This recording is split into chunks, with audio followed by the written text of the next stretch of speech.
ना सही कही हूं, कम से कम अपने बच्चों के लिए ही बदल जा, जुआ खेलना छोड़ दे। अफसोस की बात है कि तूने मुझसे झूठ बोला। अरे कहा ना तुझे कि छोड़ दूंगा। ठीक है, फिर तू मुझसे वादा कर के आइंदा जुए के बारे में सोचेगा नहीं। खुदा की कसम, मेरी जिंदगी का सबसे बड़ा अजाब तू है, तू। इसमें कौन आ गया?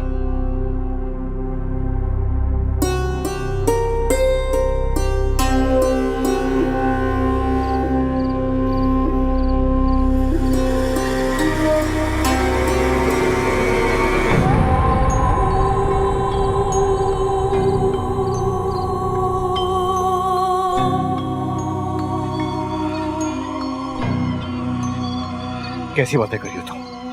मैं तुम्हें सारे पैसे दे चुका हूं, कुछ पहले और कुछ बचा बदलने के बाद। हमीदा इस सारे मामले की गवाह है।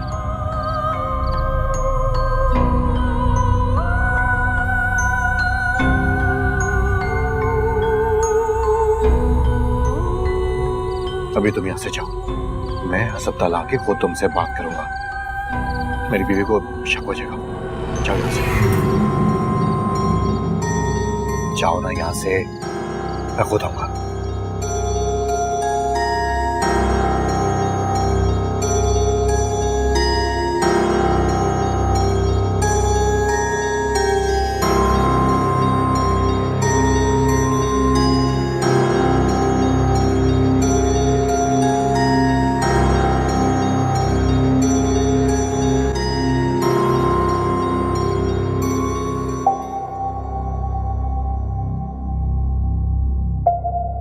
कौन था? कोई नहीं दोस्त, सोने दे, मुझे थक गया।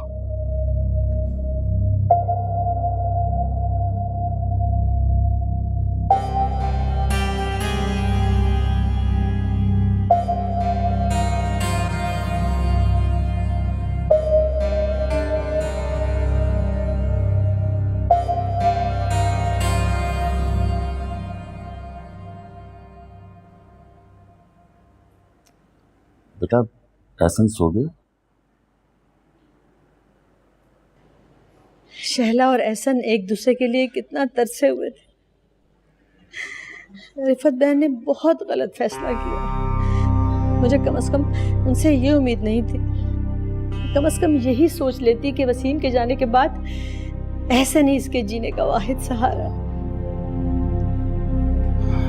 ठीक कह रही हो अतीका, मैं तो कभी सोच भी नहीं सकता था कि रिफत बहन इस किस्म का फैसला करेंगी। मैं तो उन्हें खासा माकूल समझता। शैला बाजी, आप परेशान मत हो। कोई भी, यहाँ तक कि कानून भी आपसे आपका बच्चा नहीं छीन सकता। हम सब मौका देकर रिफत आंटी से बात करेंगे।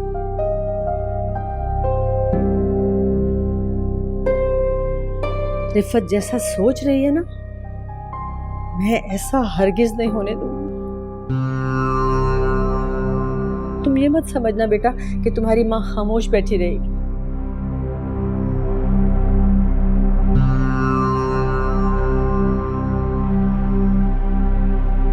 क्या मतलब है तुम्हारा? रिफत शैला को पागल साबित करके इसे वसीम के घर से और उसकी जायदाद से फारिग करना चाहती है। क्या बच्चों जैसी बातें करती हो अतीका? एहसन जो है वो वसीम की जायदाद का इकलौता वारिस है। कैसे रिफत बहन जो है वो शहला को उसके हक से महरूम रख सकती हैं?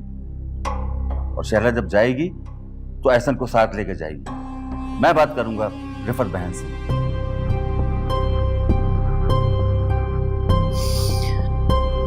अब्बा, मेरी सास को लगता है कि मैं पागल हो गई हूँ।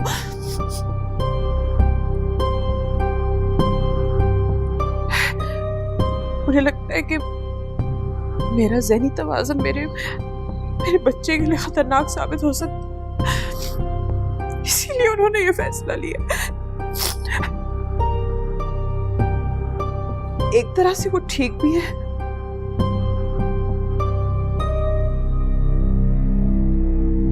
जो कुछ मेरे साथ होता है, जो कुछ मुझे दिखाई देता है, वो सिर्फ मैं ही समझ सकती हूँ। कोई और क्या समझेगा? मैं ही बदनसीब हूँ अम्मा।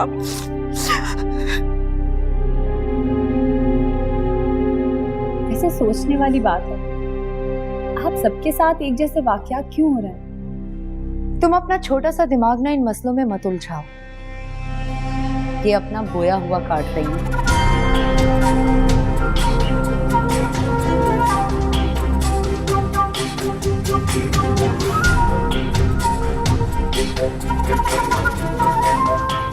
ये क्या क्या कर गई?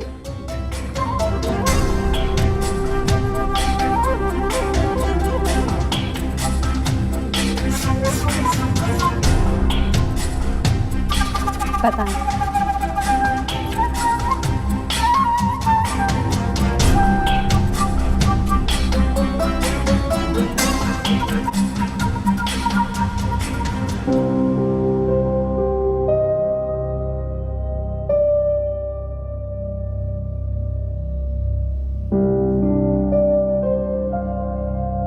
किसकी यादों में खोए हुए हैं?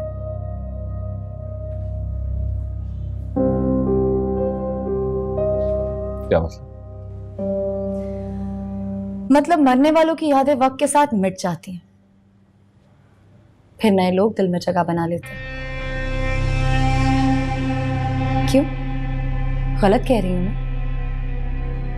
आप अरीशा के बारे में ही सोच रहे थे ना? अफसोस कि तुम्हारी सोच भी घटिया है। राशिद, आपको सच इतना बुरा क्यों लगता? डंके की चोट पे कहिए कि हाँ मैं अरीशा को याद कर रहा था। डरते हैं क्या? सबा, मैं पहले ही बहुत परेशान हूं, तुम्हारी ये सारी बातें मुझे बहुत जिद कर रही हैं। आपने कभी सोचा कि मैं अरीशा की वजह से किस कदर जिद होती? बिन बुलाए जब चाहे घर चली आती है, बच्चियों के बहाने आपके साथ पार्क्स में घूमती है, रातों को फोन करती है। पागल हूं क्या मैं? मुझे कुछ समझ में नहीं आता। आहिस्ता बोलो, मेरी बेटी सो रही है। तुमसे इस कमजरफी के अलावा और कोई तवक्को की भी नहीं जा सकती। तुम तो मेरे बच्चों से प्यार नहीं करती, अगर कोई और करे तो तुम्हें जेलसी होती है। मेरी छोड़ो, मेरी जिंदगी से खुशियां बहुत दूर जा चुकी हैं। मैं कहां आता हूं, किससे मिलता हूं, इस सब से तुम्हें कोई सरोकार नहीं होना चाहिए। चुप क्यों हो? कुछ गलत कहा मैंने? मैं मानता हूं कि मेरी भी कोताहियां हैं, मैं आज भी सालिया की याद में जी रहा हूं, लेकिन क्या तुमने बीवी होने का फर्ज निभाया? नहीं। अरे बीवी तो छोड़ो, तुम तो एक अच्छी दोस्त, एक अच्छी इंसान तक न बन सकी। और बात करती हूं मेरे किरदार की।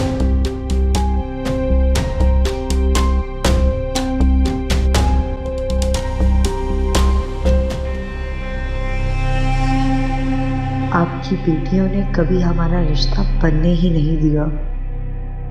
दूसरों को इल्जाम देना बहुत आसान है।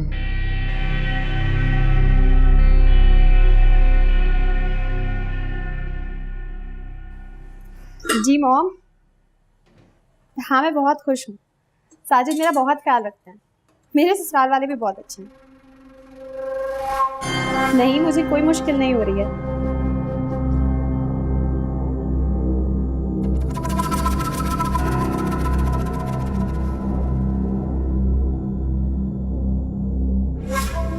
आप ये बताएं डैडी की तबीयत कैसी है और आप लोग कब आ रहे हैं पाकिस्तान?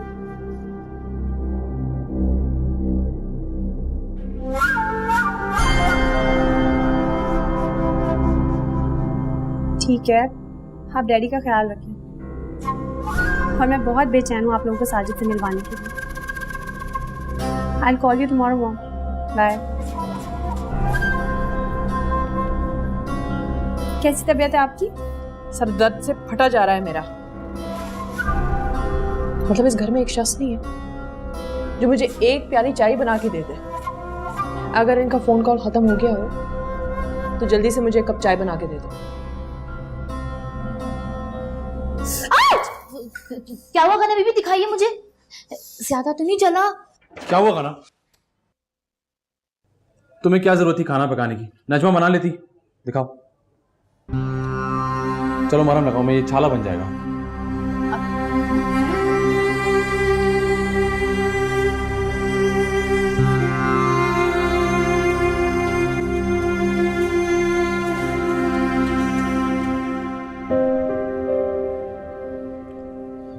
दिन ही कितने हुए हमारी शादी को, और तुमने खुद को अभी से कामों में उलझा। कोई जरूरत नहीं किचन में काम करने की, जैसे पहले चल रहा था अभी भी हो जाएगा। मुझे अच्छा लगता है आप लोगों के लिए अपने हाथों से खाना बनाना। वैसे भी सबा की तबीयत ठीक नहीं रहती और नजमा को घर के और भी बहुत से काम करने होते हैं। वरना पूरी जिंदगी पड़ी है इन कामों पे।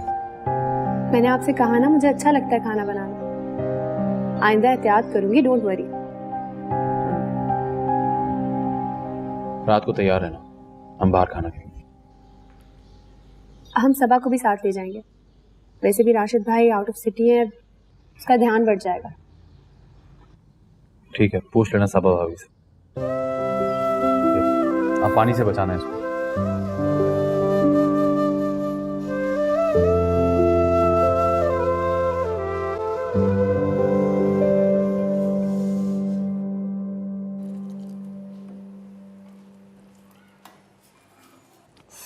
तो वाह, क्या बात है नजमा, उस वक्त से एक कप चाय नहीं बनाई जा रही तुमसे?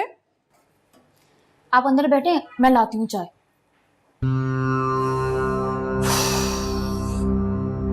वैसे हद है, साजिद तो राशिद भाई से भी बड़ा ज़रमुरीद निकला।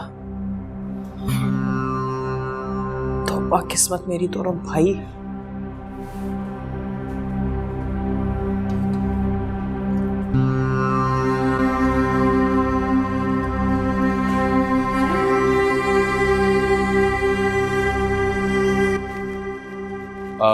अम्मी हम लोग डिनर पे जा रहे हैं, रात को खाने पे इंतजार मत कीजिए। शैला और एहसन को भी साथ ले जाओ, दिल बहल जाएगा बेचारों का। एक्चुअली अम्मी वो सबा हमारे साथ जा रही है। राशिद भाई भी शहर से बाहर हैं, अकेले बैठे बैठे वो फ्रस्ट्रेट हो रही होगी। हम बाजी को किसी और दिन ले जाएंगे। हाँ भाई, क्यों नहीं। सबा ने तुम्हें पट्टी पढ़ाई होगी ना कि इन ससुराल वालों को ज्यादा सर पे चढ़ाने की कोई जरूरत नहीं है। यही बात है ना? अम्मी ऐसी कोई बात नहीं है, आप गलत समझ रही हैं। एक्चुअली हम लोग सबा की चॉइस पर चाइनीज रेस्टोरेंट जा रहे हैं और शैला बाजी को चाइनीज पसंद नहीं है, तो तुम भाभी को बुलाओ।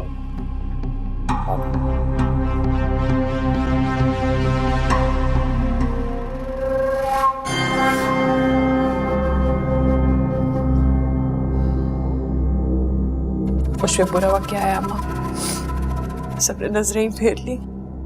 बहन उजड़ी हुई बैठी है, किस मुसीबत से गुजर रही है, किस अजाब में अम्मा। और भाई अपनी नई नवेली दुल्हन के साथ सैर सपाटे करने निकल गया।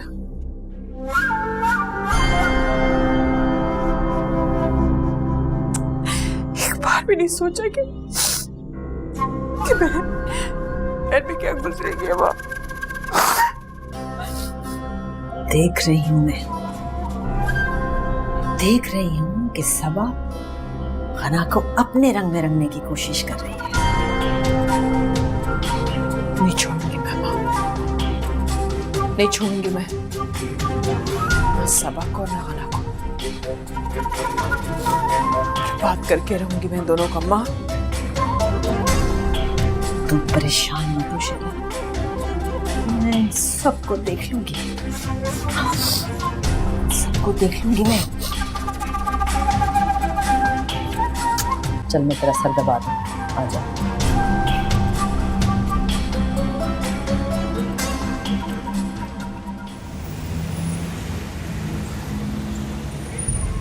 भाई खाना बहुत अच्छा था, लेकिन मैंने भाई को बहुत मिस किया। चलो कोई बात नहीं, एक बार और आ जाएंगे। सिर्फ खाने की बात नहीं होती, अच्छी कंपनी का होना भी बहुत जरूरी है। सही बात, लेकिन मैंने बाजी को बहुत मिस किया है। बाजी होती तो और भी मजा आता। अरे नहीं भाई, लेकिन बाजी और भाभी की टसल हो जाती और सारा मजा किरकिरा हो जाता। क्या ऐसा हो सकता है कि हम घर पहुंचने तक घर वालों के बारे में बात ना करें?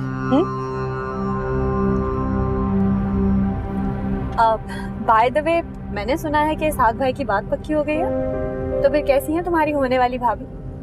अभी बात पक्की नहीं हुई, बात चल रही है। बस आए तो अच्छी लगती हैं। तुम्हें दिखाऊंगी मैं उनकी फोटो। साजिद, मुझे आइसक्रीम खानी है। जी भाभी, श्योर।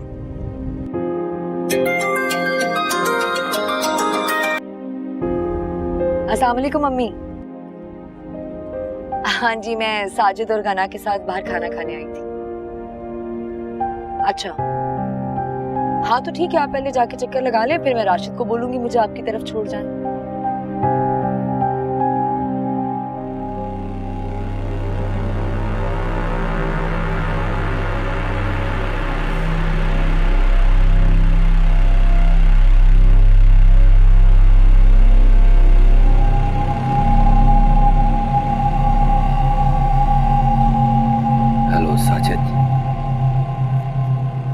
कैसा महसूस कर रही हो? मर जाना चाहती हूँ।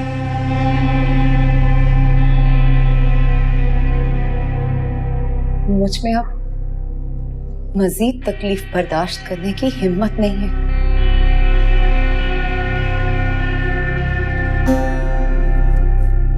सबब, तुम्हें क्यों ऐसा लगता है कि मौत ही इस मसले का हल है?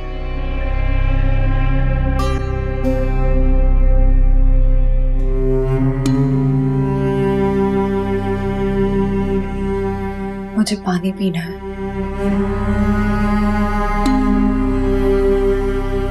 मेरे हालत में सुइयां चुभ रही हैं। राशिद, आप प्लीज बाहर बैठिएगा, मुझे सबा से अकेले में सेशन करना।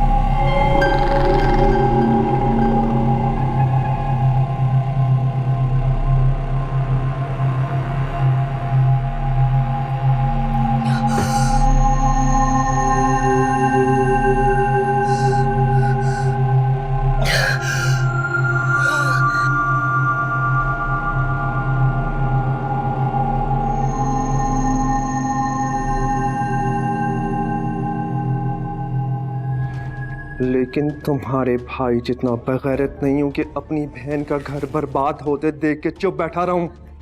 काशिफ, इसमें रूहान का कसूर है, मैं क्या कर सकती हूँ? मैं तुम्हें तलाक देता हूँ। काशिफ नहीं। तलाक देता हूँ मैं तुम्हें। काशिफ, ऐसा ना बोले आप। तलाक देता हूँ मैं तुम्हें।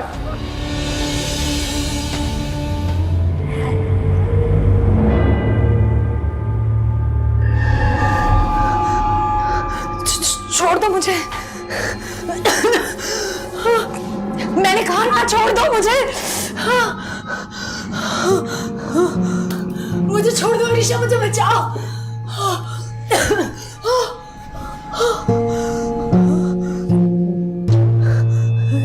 अरीशा,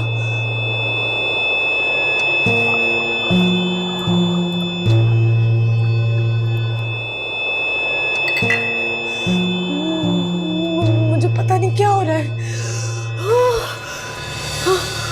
इंजेक्शन मुझे बचा लो अरीशा।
मैं जीना नहीं चाहती।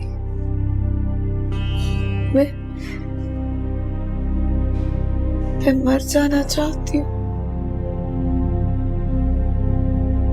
प्लीज अरीशा, तुम मुझे मार दो। खुदा के लिए तुम मुझे मार दो, खत्म कर दो मुझे। मैं नहीं जीना चाहती। मुझे खत्म कर दो, मुझे मार दो अरीशा। सबा, तुम्हें अपनी हर तकलीफ और दुख का सामना करना होगा। मौत हर मसले का हल नहीं होता। देखो, तुम में अब भी हिम्मत है, उठो और हालात का सामना करो। नहीं करना चाहती मैं किसी चीज का सामना।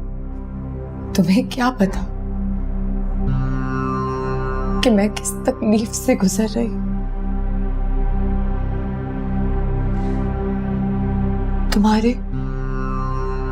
तुम्हारे ऊपर कोई साया नहीं है ना,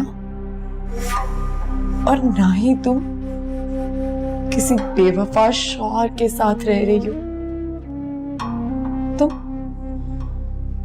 तुम डॉक्टर्स के लिए जिंदगी की बातें करना बहुत आसान है, लेकिन उससे पूछो जिस पर बीत रही होती है।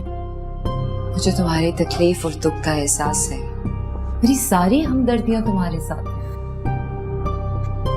देखो, हर इंसान को अपने हालात का सामना खुद ही करना पड़ता है। एक तुम ही हो जो अपने हालात बदल सकती हो। बेशक हम सब तुम्हारे साथ हैं, लेकिन हर इंसान को अपने हिस्से की जंग खुद ही लड़नी पड़ती है। मैं जा रही हूँ यहाँ से, मुझे यहाँ नहीं रहना। सब पता है मुझे तुम क्या कर रही हो। तुम मुझे राशिद के सामने पागल साबित करके मुझे उनकी जिंदगी से निकाल देना चाहती हो ना। सब जानती हूं मैं, जानती हूं मैं कि मैं बिल्कुल अकेली हूं, बिल्कुल तन्हा। सबा, तुम सिर्फ इस वक्त डिस्टर्ब और अपने हालात को नेगेटिवली परसीव कर रहे हो, हालांकि सच्चाई बिल्कुल इसके बरक्स है। हम सब तुम्हारे साथ हैं, तुमसे प्यार करते हैं। राशिद, उसकी फैमिली, मैं तुम्हें खुश देखना चाहती हूँ, हशाश बशाश देखना चाहती हूँ। सबा, तुम्हें ऐसा क्यों लगता है कि तुम अकेली हो? क्योंकि मेरे साथ कोई मुखलिस नहीं है। तुम्हें लगता है कि इस दुनिया में सिर्फ तुम अकेली हो? बाकी जितने लोग हैं इस दुनिया में, क्या वो अकेले नहीं हैं?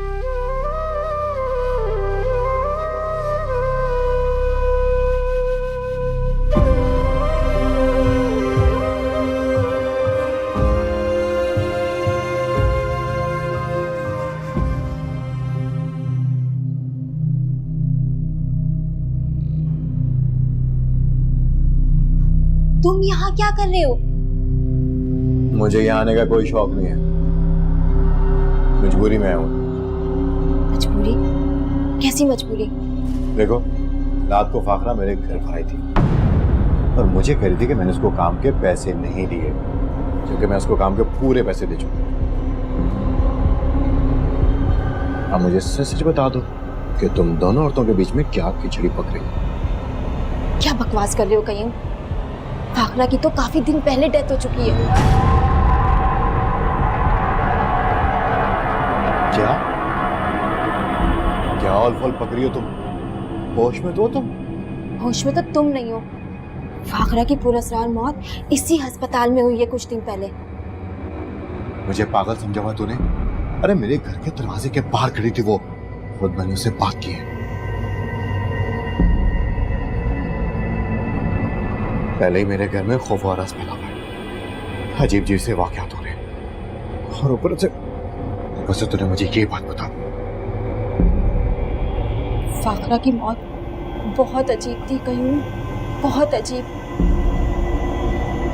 कल तो मेरे साथ भी बहुत अजीब वाकया पेश आया। मैं नर्सिंग रूम में थी, कमरे में से खौफनाक आवाजें आने लगी, जैसे कि कोई गैबी कुव्वत कमरे में आ गई हो।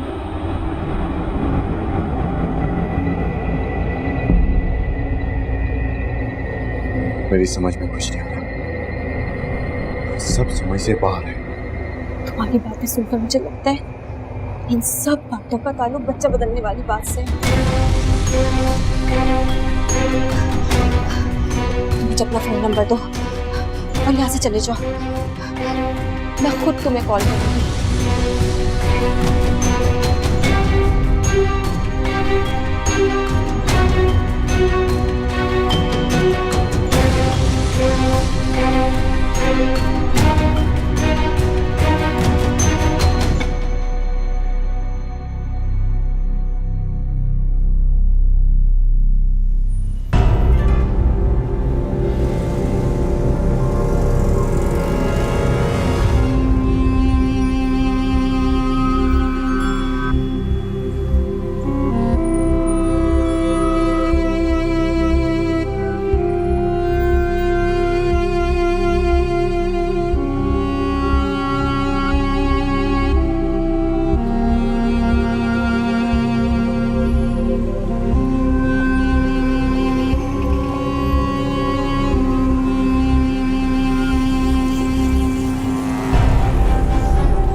तुम अकबर और बच्चियों को लेकर अंदर जाओ। माँ को देखकर परेशान हो रहे हैं बच्चे, इन्हें पानी पिला दीजिएगा, बल्कि कुछ खिला दीजिएगा।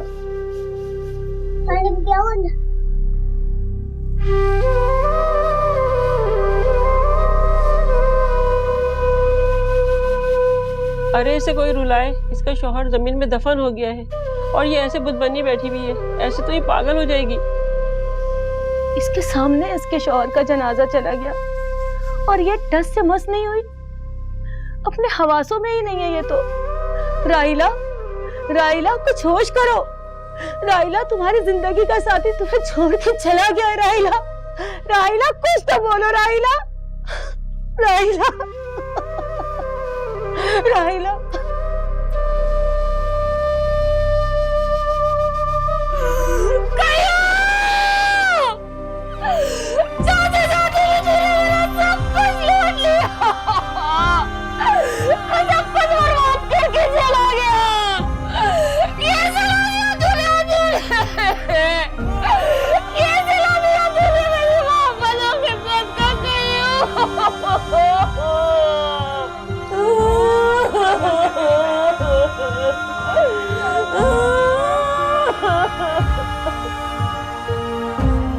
अच्छा नजमा सुनो, शफा के कपड़े इस वाली अलमारी में रखना और पिंकी और गुड़िया के उस वाली अलमारी में हैंग करना, ठीक है?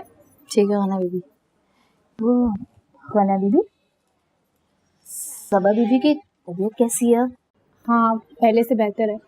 अच्छा बात सुनो, जब तक सबा जाग नहीं जाए उसके कमरे में मत जाना, ठीक है? ठीक है भाई। क्या हो रहा है भाई? हम पाजा पार्सल खेल रहे हैं, आप भी हमारे साथ खेलें ना? नहीं बेटा, मैं आप लोगों के साथ कल खेलूंगी, आज मुझे बहुत काम करना है। नहीं भाई, अगर आप हमारे साथ नहीं खेलेंगी तो हम भी नहीं खेलेंगे। अच्छा बाबा खेल रही हूँ।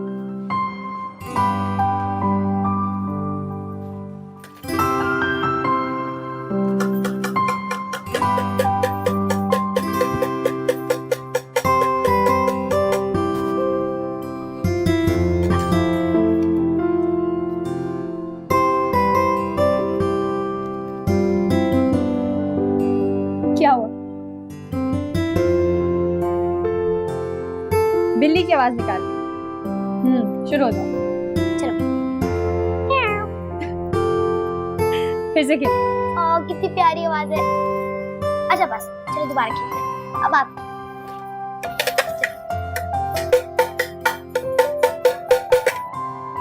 ये चले अब आप निकालें।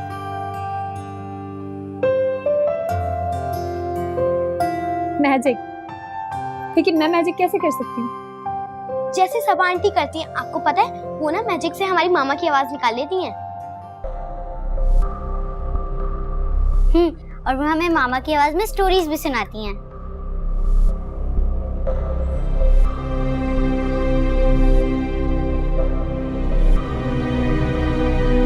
वना आंटी कीजिए ना मैजिक। हाँ हाँ। कल सबा और शैला दोनों की हालत बहुत ज्यादा खराब हो गई थी। दोनों मरते मरते बची हैं। राशिद, साजिद को फौरन मुझे फोन करना चाहिए था। वो तो शुक्र है कि सबा कल अरीशा के क्लिनिक पर थी, तो उसने उसको संभाल लिया। लेकिन शैला घर पर थी, घर पे हम में से कोई भी नहीं था, सिर्फ अम्मी थी। जैसे तैसे करके उन्होंने उसको संभाला। प्लीज शम्स कुछ करो, हालात पहले से ज्यादा खतरनाक होते जा रहे हैं। मुझे सबा की कंडीशन का अंदाजा है, लेकिन इस रूह को काबू करने के लिए कोई और तरीका अपनाना पड़ेगा। विक्टिम की बॉडी जितनी लागर होती है, गैर मरीन मखलूकात उस पर उतनी ही हावी होती है। तुम परेशान मत हो, मैं बहुत जल्द इस मामले की गुत्थी को सुलझा लूंगा और कंक्लूजन तक पहुंच जाऊंगा। शम्स, मुझे कंक्लूजन के साथ साथ अब सॉल्यूशन भी चाहिए। इस केस को लेकर बहुत अहम क्लू मिले हैं मुझे, लेकिन वो इस वक्त मैं तुम्हारे साथ शेयर नहीं कर सकता। तुम बेफिक्र रहो, मैं बहुत जल्द सॉल्यूशन तक पहुंच जाऊंगा। तुम लोग पाबंदी से नमाज पढ़ा करो और अल्लाह को याद करते हो और अपने आप को स्ट्रांग बनाओ। तुम लोग जितने कमजोर होगे, शर उतना हावी हो।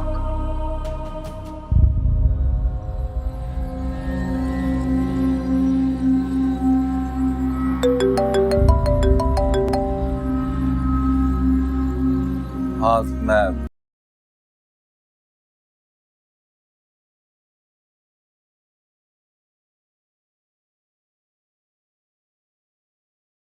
आने में थोड़ी देर हो गई। It's okay, I understand. Office से आ रहे हो? नहीं, मैं शम्स की तरफ गया हुआ था, शैला और सबा की कंडीशन को डिस्कस करने के लिए। शम्स को कुछ क्लूज मिले हैं। जैसे कि? पता नहीं, कह रहा था कि अभी शेयर नहीं कर सकता, इसलिए मैंने भी ज्यादा फोर्स नहीं किया। वो अभी खामोशी को प्रेफर कर रहा, तो जरूर कोई ना कोई बात होगी। ठीक कर रहे हो तो। सबा का सेशन आज कैसा रहा? कुछ फर्क है? राशिद, इतनी जल्दी कोई असर नहीं होता, काफी सिटिंग्स करनी पड़ेंगी, उसके बाद जाकर कोई नतीजा निकलेगा। और मैं तो तुम्हें सजेस्ट करूंगी कि तुम किसी और साइकियाट्रिस्ट को कंसल्ट करो। क्या मतलब? कोई बात बुरी लगी है? हरगिज नहीं, ऐसी कोई बात नहीं है। असल में राशिद, मैं सबा की गुड बुक्स में नहीं आती, और साइकियाट्रिस्ट और पेशेंट का रिश्ता अनबायस्ड होना चाहिए। अरीशा, मैं अपने मामलात हर एक से डिस्कस नहीं कर सकता। मुझे पूरा यकीन है तुम पर, शम्स पर। तुम लोग मेरी फैमिली से बहुत सिंसियर हो। सबा ने आज के सेशन में कुछ कहा है? यही कि वो बहुत अकेली है। उसे लगता है कि उसे हर रिश्ते में सिर्फ धोखा मिला है। राशिद, उसे सुसाइडल थॉट्स आ रहे हैं। क्या? मैंने सबा में वो सारे सिम्टम्स देखे हैं जो एक कॉम्प्लिकेटेड केस में पाए जाते हैं, जैसे कि mood swings, depression, suicidal thoughts, relationship issues.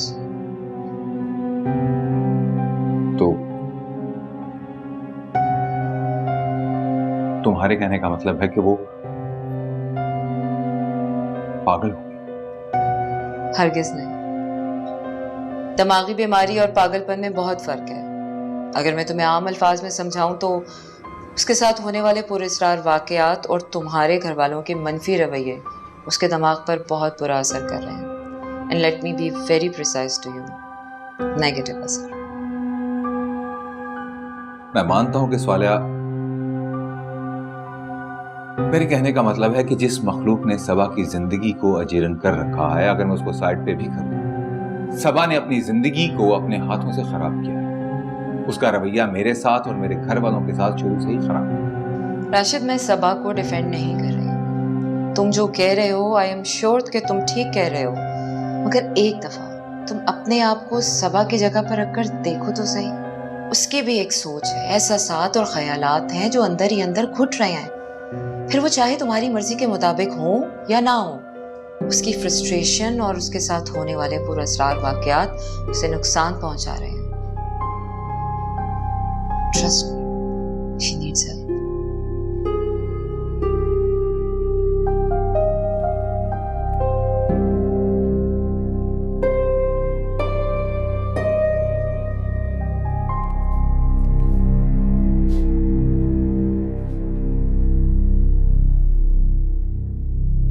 अम्मी, अब्बा के मोबाइल पे किसी का फोन आया है। बंद कर दे। सुन ले राइला, किसी को क्या पता कि कयूम भाई अब इस दुनिया में नहीं रहे।